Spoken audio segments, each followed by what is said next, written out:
Hey guys, so many of you have asked for the contractor who did my kitchen, and I've been reluctant to do that, and we're going to discuss that when I return on the Eric McNeil Be Free Show. Black men and white men, Jews and Gentiles, Protestants and Catholics will be able to join hands and sing in the words of the old Negro spiritual, free at last, free at last. Thank God Almighty, we are free at last. Hey guys, so welcome back to my channel. If this is your first time, you just discovered the Eric McNeil Be Free Show, where we talk about being financially independent, responsible for self, enjoying life, and empowering others free. So I get this question on my YouTube all the time since I've been doing these videos over the past couple weeks or so, and that's, who did your kitchen? Can I get their contact? Now normally I would love to refer, but I'm gonna tell you I have been reluctant. I haven't, because I'm saying that I've told people that if I were to do that, you're going to get scammed. And so I just don't do it. I don't want to be a part of it. I don't do it because no matter what you see, when you see this kitchen, this is not because the carpenter was just good at what he did and he just boom came in and did it. It's primarily because of how the builder handled the situation. So the builder had enough experience to make sure the carpenter and the other various contractors did what they're supposed to do. Now let me help kind of bring that point home. Let's say you go and visit a friend. You're not really a cook, but you go and visit a friend and you have dinner at their house. They cook. You say, this dinner is sure good. Can I get the ingredients you put in this stuff? And they say, sure.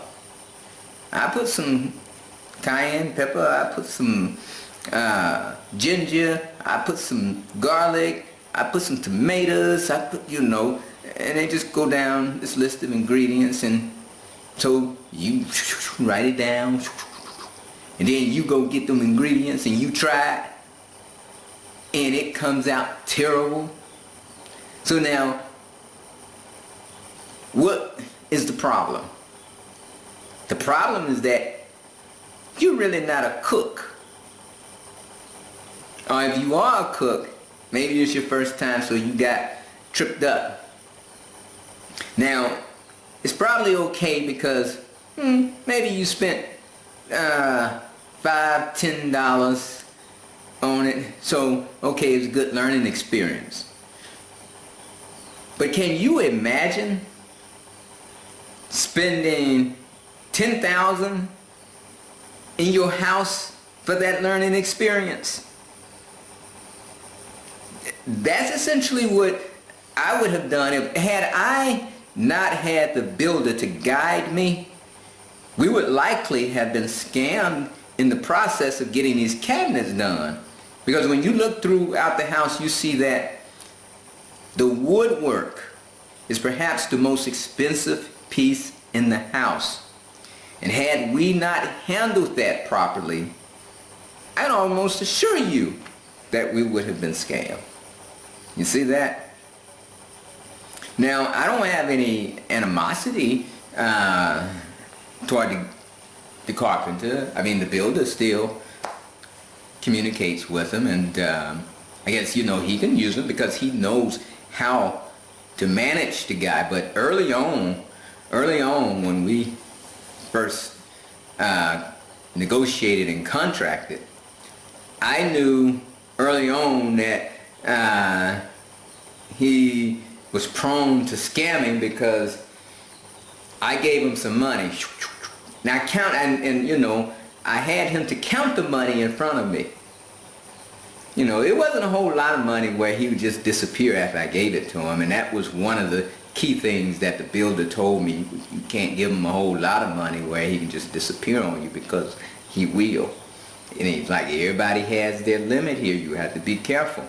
So I gave him some money, and I asked him to count it. He counted the money in front of me. I said, is it correct? Yeah, it's correct. It's correct. It's okay. I came home, then I left, came home that evening, and my wife told me that he said the money was short. Hey, said the money was short, huh? I said, so he counted the money in front of me and the money was short. Yeah, he said he don't know what happened. He said, the money was short.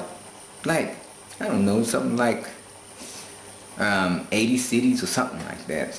So I asked him, I say, so how is it that you counted the money in front of me and you counted it correctly, but the money was short? I don't know what happened. I mean, I was counting the money and I don't know, maybe I just dismissed it, blah, blah, blah. It's okay. That was a red flag to me. And this was like early when we just first started, so I was like, oh, yeah. So the builder, the builder who's my company, and I'll give you the builder's name. I mean, it's Migrating Culture, Brandon Rogers, but he said early on you have to be careful how much money you give the contractors, because some of this money that's floating around, they've never seen this much money in their lives. And so, some of that money reaches their hands and you think they're going to take it, down to buy materials. You're sadly mistaken, right? So he's like, so you better be very careful. So what we did is, when we needed wood, I went down to the lumber yard and I was there, to negotiate the prices and pay for the stuff directly, put the stuff on the truck and make sure the stuff got from the mill back to the house. So I had to babysit this every step of the way. And then he wanted me to invest in a company with him to help him start doing something. So he was hopeful that I would put my money up. So that's also what made him motivated to continue working. And every step of the way, I was telling him, because they were staying on the property to do the cabinets. And initially, he wanted to do the cabinets, he said, at his shop. And I didn't do that because when I went to check him out at his shop, it was just a house and they just had some parts and, and that'd make it look like, they had some kind of shop, but it really wasn't. So I said, no, you have to do the cabinets at my home. And so he was real resistant to doing that. But I was like, that's the only way you're going to get the contract. So they finally gave in. But anyway, it was a mess because, they stayed here on site and they had the tents out there. But I kept telling them that you have to be very careful how you spending your money. I said, because at the end of this gig, from what I'm hearing and how I'm hearing your workers telling me you're spending your money, you're gonna be broke, and then you're gonna be angry and think that, oh, I'm supposed to pay you more money, but you're spending all your money. Like, oh, I got it. So it was interesting because I would be up way early in the morning and, and he'd have his girlfriend, him and his girlfriend out there, and they would get up before their other workers. The other workers were staying in the container and him and his girlfriend was in a tent, and they would get up before the workers and cook food and eat. And when the workers got up, they tell them there's no food, right? And they done already ate. So the workers wondering why isn't there food. So they tell them, well, he hasn't paid us yet. He hasn't paid us. So, you know, one of the workers asked my wife, it's like, you know, our master say, you know, your husband hadn't paid. That's why, you know, he can't pay us any money. That's why he doesn't have food. And I just laughed because I had already seen him get up early in the morning and cook. So, so she's like, yeah, he paid. And so she told him, like, you know, your master get up early in the morning and they cook and they eat. And he paid. So I started, so in his check, I had to start paying him in front of them so that they can see that he was getting paid and he was just duping them. So it was just a honest to goodness mess. And we got through the process, but it was how it was being managed. Had I slipped up or had I tried to go into this myself, then I would have been scammed. I know that they would have likely got me. So, you know, because you're thinking, hey, you can just trust a little bit, but it's just that little bit is all it takes. And once they get just enough money in their hands, whew, they're gone. They're gone. So, at any rate,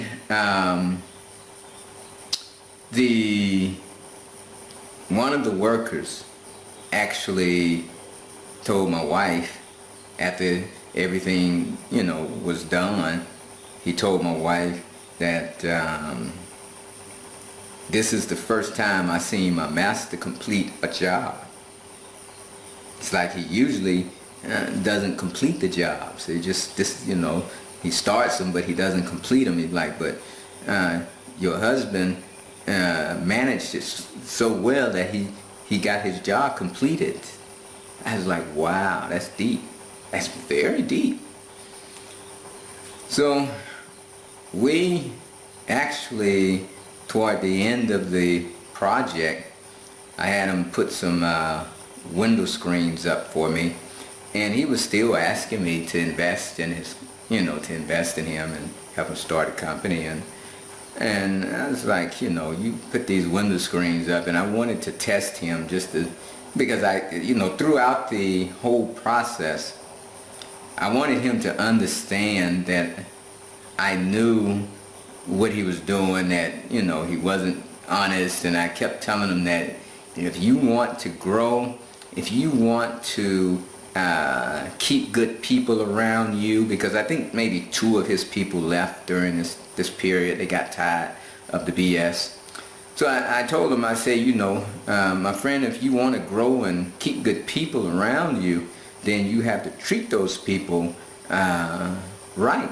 I say, otherwise, you're never going to keep people around you. I say, it doesn't matter how good you are at doing what you do, you can't do all the work. And if you just train somebody just for them to leave you, that doesn't make sense. You're never going to be able to grow. And I said, and if you're not managing your money because your girlfriend wants an iPhone, then that's what I was hearing, that the boys say they couldn't get paid because he had to buy iPhone for the girlfriend and things like that. So, so it's like, you know, all of those things are going to be to your detriment. You're not going to grow, you know, no matter how good you are at doing what you do. And, you know, so you're going to, you know, and I said, if, you know, and I brought up the monies that I gave him and that he miscounted, I was like, things like that, you know, to me is a red flag. I say, you know, you're asking me to invest in you, but when something like that happens, it's a red flag to me that you're dishonest. I say, so how do you expect me to invest in you if I can't trust you? And I told him, you know, so he wanted to, after they put the cabinets up, I needed the house repainted because so much work was being done, so it was obvious the house needed to be repainted again. So, so I let them do the repainting. And, you know, so I asked him how much to repaint the house. I said, it's already been repainted, so you guys wouldn't have to put but one coat on it. How much? And he gave me some ridiculous price that it cost. I guess the price he gave me was like the price when we first painted the house, right? And we had just painted it, and we just needed it another coat put on it now. And so I was like, no, my friend, that's not gonna do it. So he finally came down to a reasonable price, and I told him, I was like, my man, you can't just expect me to go for anything you tell me. I was like, now I've been around enough to know what the pricing is now. I say, so when you ask me to invest money in your company and you come give me these ridiculous prices, I was like, it should be obvious to you that I know that you're overpricing. He was like, oh, master, sorry. I say, so that's, I have to have some kind of faith in you, and I have to trust you if you're talking and asking me to invest in you, put my money in. And so, so after that incident, when they finished the cabinets, they painted, and it was obvious, and he just needed more money because he had went through all his money, spending with the girlfriend, and they had went through all the money. So I said, well, I have these window screens that I imported from China. I say, I need those window screens put up. And this time I did it different than before when I asked him how much would he charge with the painting. This time I decided not to ask him and just see what he would come to me with if I just let him do the work and not ask him how much ahead of time. But what I did is I had already went and asked people how much they would charge to put the window screens up. So I already knew, I had a good idea how much it would cost to put those window screens up. And so he kept begging me, can he put the window screens up? I said, okay, you put the window screens up. And I didn't ask him how much he would charge. And so afterwards, he put the window screens up, and I said, so, my man, how much is it going to cost to put, that you put the window screens up? Oh, it's going to be, he quoted some ridiculous, I don't know, it might have been 800 cities or something, and it should have, only been about 200. But I said, no, that's not going to work. That's not going to work. What do you mean it's not going to work? You asked me to put the window screens up, I put the window screens. I said, that ain't going to work. I said, because I'm not paying you that. I said, you go back out there and you come back to me with a reasonable price, and then we will talk. I said, but until then, ain't nothing to talk about. And so it got into actually an argument where he started raising his voice, and I'm military, so I can raise my voice just as loud as the next person. And so that's the last thing you're gonna do is beat me on a raising voice scenario. So it got to the point where he said, you asked me, and I did this. I said, listen, if you want to get paid, you better go and give me a reasonable fee. I said, in fact, I said, since you don't want to give me a reasonable price, I said, this is what I'm gonna pay you. And I told him, like the 200 that I had already knew that it was worth. And I said, listen, I already know how much it costs to put those screens up, because I already went and got estimates. I say, so here's the money that I'm gonna pay you. And if you don't want this money, then don't take it. I said, but you're not getting anything more. So my wife was like, oh, just give him a little more, just give him a little more. So by that time, I'm like, no, No, because once he raised his voice, that just canceled all of that. Now, he had been nice and, you know, then maybe, but once it got into raising the voice, it canceled everything. It canceled everything. So, yeah, that was it was very interesting. So I gave him his money and told him, hey, you take it or leave it. And I went on about my business. And he's like, oh, you're talking to me like I'm a child. I'm not a child. I can't do this work and I'm no child. And I said, man, you going down the wrong path, boss. I said, that ain't gonna do you no good. So I just ignored him from there, and he eventually left. Actually, I had to go to the market. I had to go to town or something, so I gave him, he wouldn't take the money, so I left the money with my wife, and I had to go into town, so I left him, and he was still there, moping. And so, yeah, but afterwards, after he left, maybe about 3 or 4 days, the people in the village at the bottom of where I live, they came up very early one morning. The daughter came up looking for him. And I told her, he's not here, he's gone. He said, oh, he's not here. And so, say, oh, he's supposed to do some work for us. So I said, sorry. And so the next day, the daughter came back with like the father and I think maybe the son, and they all came back. And so the father was like, he's not here. It's like, he said that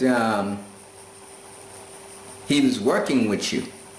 He's working. So he had left them with the impression that we had partnered. And this was like his shop area up here. And so he took a deposit from them to do some work. I guess some spraying, to do staining on the wood. And he left like the spray gun to really get them to believe that he was coming back. And I said, I'm sorry, he gone.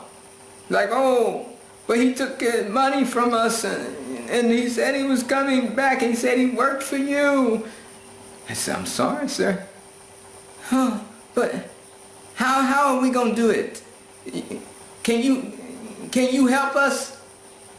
Yeah, like a good name, not, yeah, help you. I'm like, oh, sir, there ain't nothing I can do. So he was looking at me for the money that he took from them. They talking about, can I help them? Can I pay something on that? I was like, oh, you in this yourself, you grown man. Like, hey, I'm like, sorry. So he got him. But this is what I'm telling you. In this whole building stuff, you have to be extremely, extremely careful. The first time you slip up, you've been had. They got you. So if you don't go into this with a mentality at every step of the way, this is how they can get me, then you got it. You know, I see guys, one of the guys who owns, I think a concrete company, mixes concrete on pavements. And he's a Ghanaian he spent a lot of time in Europe and came back, started a company. And he's building houses not too far from here. Has about 8 or 9 uncompleted houses. Man, he can't get those houses completed because he said they stealing this stuff. They come in there and say, I know it's the workers. They'll show somebody in and they'll come in at night and they'll steal all the wiring out of the house. You know, you get paid good for that stuff. You know, if you're just a worker, you like, hey, this is good money. So he said they steal everything. And he said, you know, if they're not stealing everything, they're not doing anything properly. See, because he doesn't have the experience, he has the money to get his project done, but he didn't have the experience to manage them. So you look at his houses, because I was looking at actually investing with him, some type of investment where we have him sell the homes, and from a distance the homes look okay, but once you get into the homes, you're like, this is an honest to goodness mess. It's like, I'm sorry. So I had to bring him here to show him this is, what I would expect a home to look like. I say,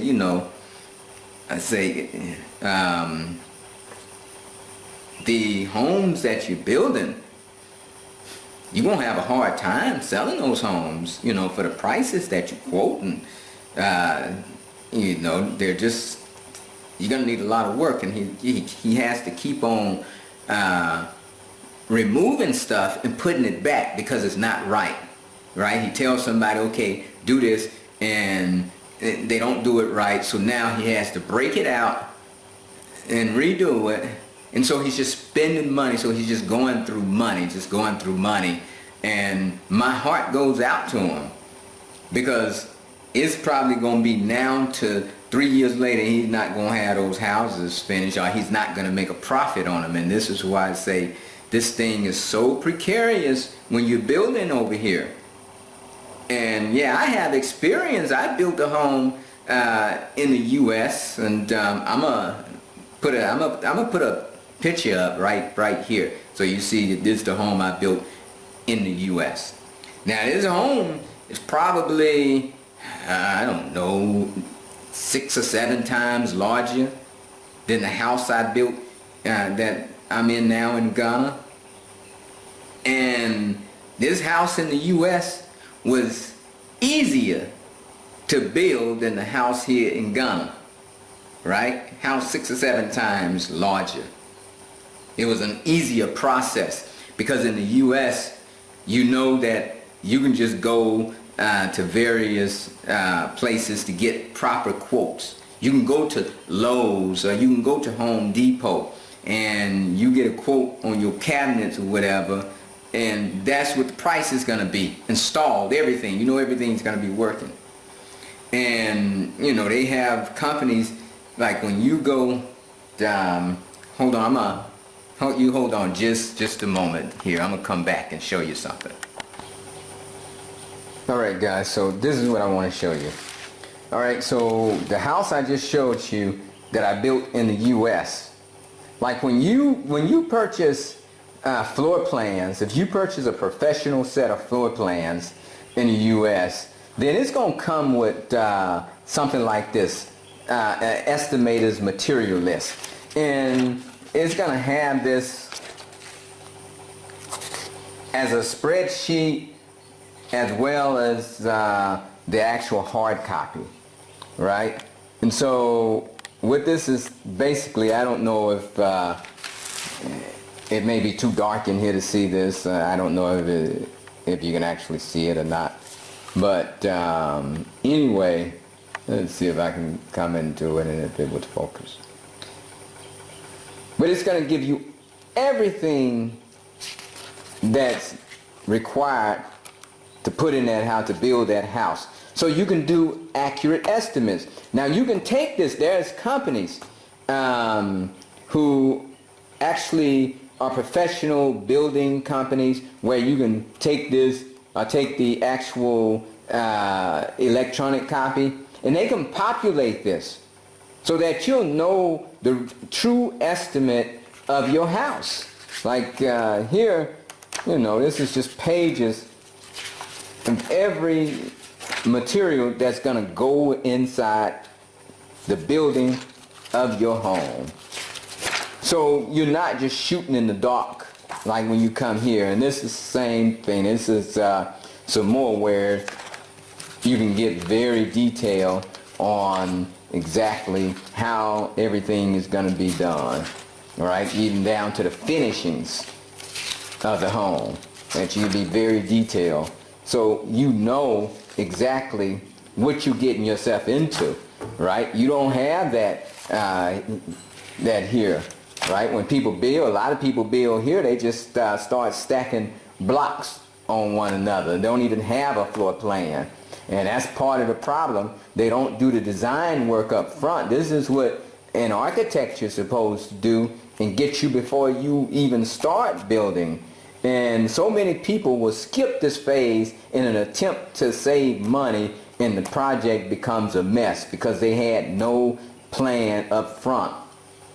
And not only that, but there's no reading. Now, if you look, I went and got some books out of my library so I can show you that I didn't just jump into this thing and say, oh, I'm just going to start building. But this is from when I built my first home. Like, you have books, Walker's Building Estimated Reference book, right? This is the like the go-to Bible for estimating that contractors use. I had a partner who owned a construction company, and this was the book that he used. Buy low, rent smart, sell high. You know, so since I was, you know, and I had other properties, so I needed to understand how to buy and sell properties. Kitchens. New home plans, you know, so I just don't jump into things blindly. Contracting your home, right? So I believe in just being prepared and understanding things. Estate dream homes. The Owner Builder book. How to design and build your own house. Impressions of a home, 100 home plans. That's actually make money in the fitness business, so that's different. I was actually, at one point, somebody asked me to invest in a fitness business, so I needed to understand that. But the point is still the same. Before I go into something, I really want to understand it, you know, and even home contracts, management forms on this. So I'm not going to jump into things blindly. So, you know, you can tell me all day long that it's good and it's fine, and you come in and it's, but you can best believe I'm going to do my due diligence and research, right? Because you can, you know, when you're talking about a house, you know, in the U.S., you know, I was building a $500,000 home. So, yeah, of course I'm going to go out and get books to make sure that what I'm trying to do makes sense and that I understand the process. I'm just not going to go in blindly. But that's what I see so many people. And I know you want to save money, and here, you know, I want to save money and do the same thing. I just can't afford to just do things, especially here like I did in the U.S.